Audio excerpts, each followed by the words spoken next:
Hi everybody and welcome back. Thank you so much for spending some time with me today. I'm actually really excited to bring this video to the internet because I've been wanting to talk about it for a while and I'm really quite proud of it. And I know it might seem like I'm a bit full of myself, but I kind of am because I'm really happy with my progress this year.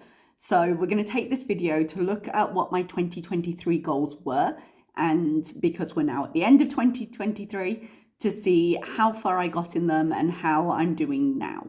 I have made like a little PowerPoint, because of course I have, showing the numbers so it doesn't get too confusing. One thing I just want to let you know though, we do talk about national insurance in this because that was a big topic at the beginning of the year when I was trying to take care of it.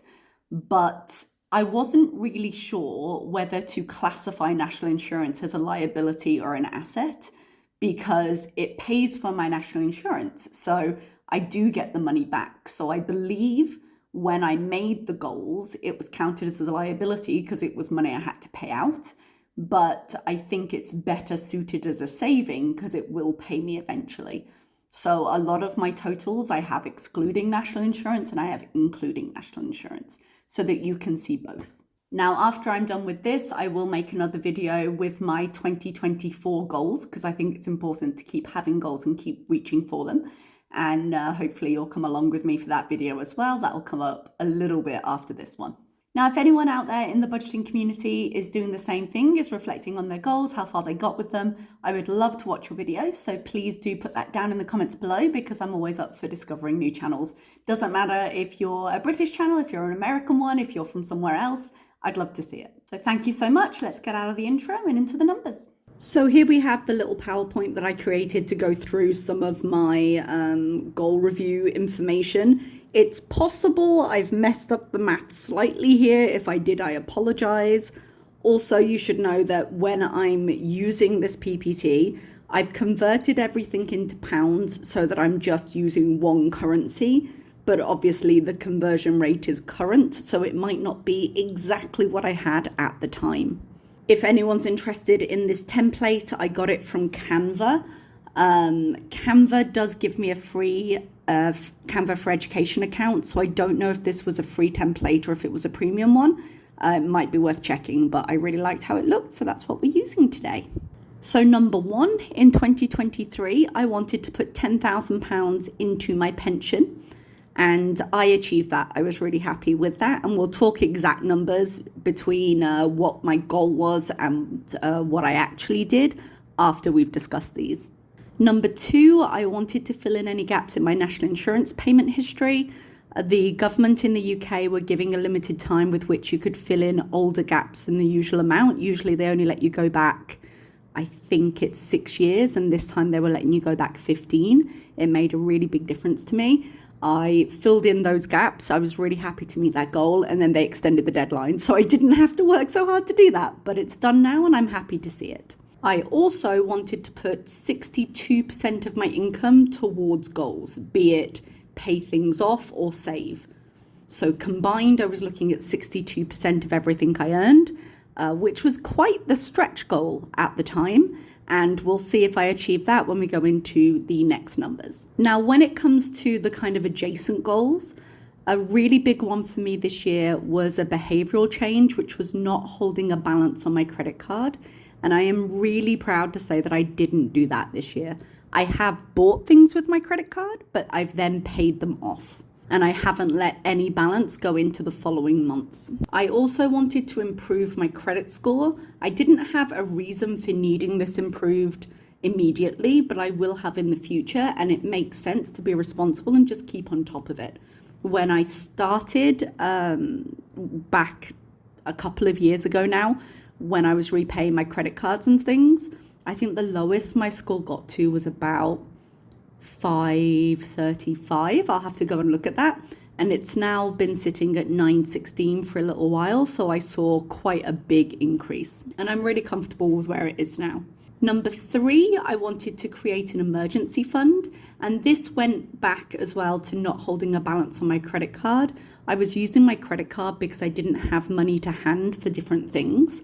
And by creating sinking funds, which was number four, sinking funds for ongoing expenses, and having a good emergency fund in place. It means that I wasn't having to rely on credit cards for those things. This is particularly true for things like travel, where plane tickets and hotels and stuff can add up quite quickly. And some of it was just self-control. You don't need that thing immediately. And you saw in my budgets, if you've been watching month on month, that I added things like a clothing spending allowance to just try and help me step away from using my card for those. So I actually achieved all of these goals. I haven't finished fully funding my emergency fund, but I made a lot of progress on it. I did fully fund my sinking funds. However, my goals for those have changed slightly, and we will talk about that in the next video probably. Okay, so when I started 2023, I estimated what my income was going to be, and then I tried to look at what my actual income was. As I say, these things are approximate because I was working in a different currency and the exchange rate on that will vary. And there's also a possibility that I've forgotten some little bits here and there. But I was expecting my salary to be about 32,000 and it ended up being about 32,000. My salary did not change. My bonus, I was conservative in my estimate when I was coming up with these. I said 1,000. It ended up being about 1,200 with the exchange and how much I got. YouTube was the one where I earned more than I thought. I had estimated 300 a month, which was 3,600. And I actually earned 9,189, which was much higher than anticipated. Even though I have done more than I thought, I will never increase my estimate for YouTube because it is so unreliable. I'm not willing to budget based on it, like I'll base a minimum, but I'm not willing to go higher. If I get extra, then great. And I also forgot, I think, when I was looking at my goal income, that my school gives me an allowance for airfare. So I didn't include that in my original estimate because I didn't know how much that was going to be. But it ended up being about 800. So at the beginning of 2023, I thought I was going to earn 36,600-ish pounds, and I actually earned 43,189-ish pounds. So I was very pleased with that. Now let's go on to what I spent over the year. Now this is, I think, in the next couple of slides, wherever my math has gone wrong, I believe it's gone wrong here somewhere. I was expecting my living expenses to be around 10,000, but because I hadn't been in Oman very long, I really was just estimating that. I didn't know. My national insurance, I was expecting to be 6,400, and my tax, I was estimating to be around 1,200.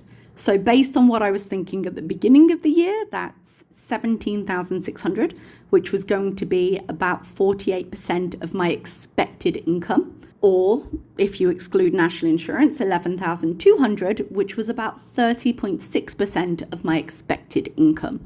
Now, when we come to actual, I'm using a percentage of the number I actually earned. So they're going to be different.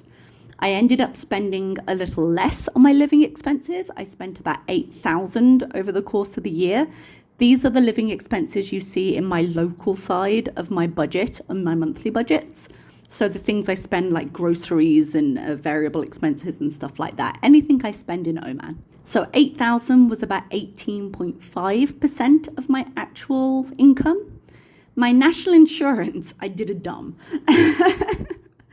I paid 6,632, which was 15.4% of what I actually earned.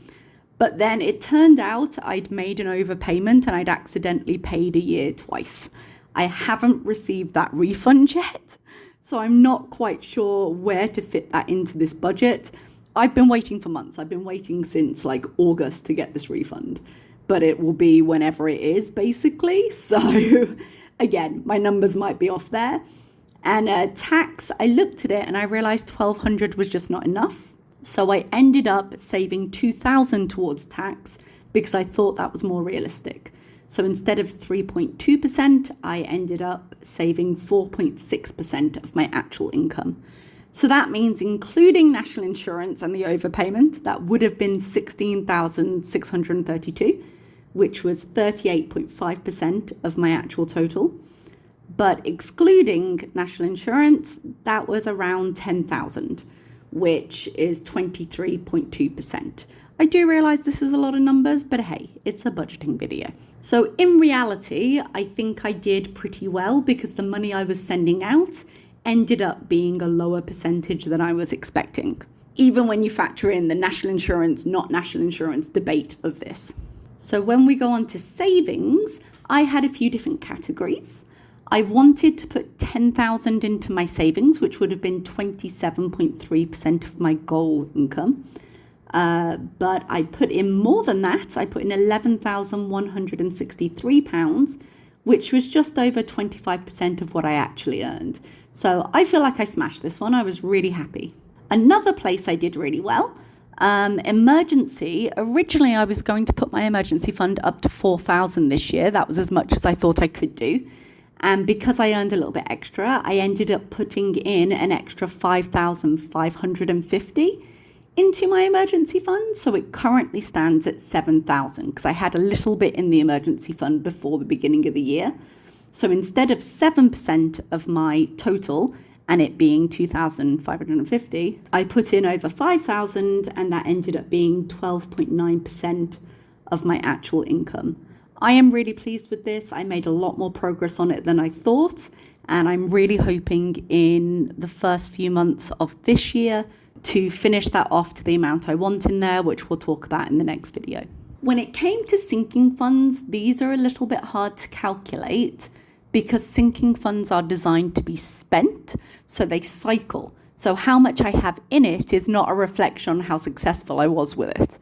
Now, originally, when I looked at my original targets for each fund, excluding travel, because that was bigger, I just count it separately, I intended to have about 720 on hand. And I ended up looking at that and just increasing the sinking funds a little bit. So instead of 2% of my goal income, I saved 2.8% of my actual. So currently in my sinking funds, I have just over £1,200.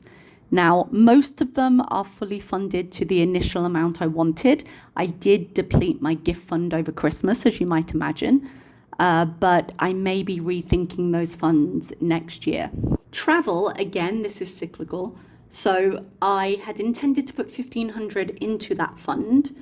I've currently got 1,200 in there, but I have also taken 2 international trips. So I think that's absolutely fine. That's not a failure on my part. I've just spent it on the things I intended to spend it on, and I now have that excess left. So instead of 4.1% of my original goal and it being static, I have spent it and it currently holds 2.8% of my actual income. Now I have 2 funds here that I didn't anticipate. One is my future fund. I want to say about May of last year, probably around my birthday. I was thinking about kind of longer term plans now that I had this in hand. What did I want to do? And the truth is, I wanted to look forward and perhaps save for a house, but I wasn't sure exactly what the scope of that was going to be and what my plans moving forward were. I've got a clearer idea of that now, and we'll talk about it in the next video. But it means that I didn't budget for a future fund when I started in the beginning of 2023. Because I changed my mind on that, I also put £6,000 into my future fund this year, and that was 13.9% of my income. And the refund is the money I thought I would get back from overpaying my national insurance. I wanted to account for it here, but I haven't actually received that money, but it's on the way. So I've put it in here, but technically I don't have it. Now remember, if we count national insurance as a saving, that would also be here, but for the moment we're not. So it means my goal originally was to have available to me in some form, 14,770, which was going to be 40.4% of my income. And I actually ended up saving 25,930, which was 60% of my actual income. And that is kind of insane to me because that's practically where my goal was without counting all the other things I had to pay. I'm really surprised at these numbers, even if we knock off the 2% for the refund I haven't yet received. So when we look at the totals, to make this a bit simpler, as you can see, I moved national insurance to my savings, which you might say is cheating. I didn't initially calculate up to 100%. This was not a zero-based budget, because the amount of money I was going to make was variable because it included YouTube. I only budgeted as much as I could think of, and then the extra 11.6% that I ended up not budgeting for, I presumed, depending on how much I earned, would kind of disappear into the budget, you know? So I had 57.8% allocated for savings, and I had 11.6% remaining, kind of floating around, intending to go to different goals, just in case my liabilities ended up costing a bit more than I thought. But if you look at my actual amounts, my liabilities ended up being 10,000, which was 23.2% of my total. My savings, including the money I spent towards national insurance, ended up being £31,730. That's the big number here, because it's 73.5% of my income. And I had 1,459 unaccounted for based on my calculations. It was probably a little bit more because, like I said, the exchange rates change. But this is how I think maybe I've messed up my math, because it doesn't necessarily account for the 2 trips I did, because I've only got the amounts in sinking funds that are currently static. So that money is obviously cycled through those funds, but I feel like I spent more than that, so I'm not sure. Maybe I forgot to account for some extra income. I was given some money right before I went on my Greek trip from my dad for my birthday, and it's occurring to me now that I didn't account for that, so it was probably a bit more from that. But as you can see, I've accounted for just under 96% of my income, so it's fairly whole in terms of the picture I'm showing you. And that's all we have for that, so let's get back to me. And there we have it. I think it was a really successful year. I really didn't expect, when I was making my expected savings, it was already a bit of a stretch for me. So to make more money than that and still save a higher percentage of it was quite a surprise. And it just made me feel so much better, because there have been parts of this year where I felt really burnt out and just not wanted to be so aware of money all the time.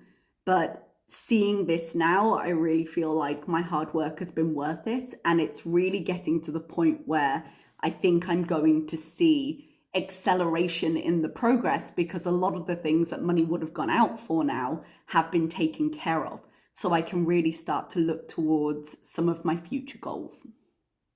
And speaking of those goals, we will talk about that more in my 2024 video, which will be with you soon. Also, before I go, please do remember, if you're not making progress this fast, if you've been with me on my videos before now, you know that I'm in a bit of an unusual situation in terms of me not having to pay rent and things, so I can put a much higher percentage of my earnings into savings and things, which is really fortunate for me.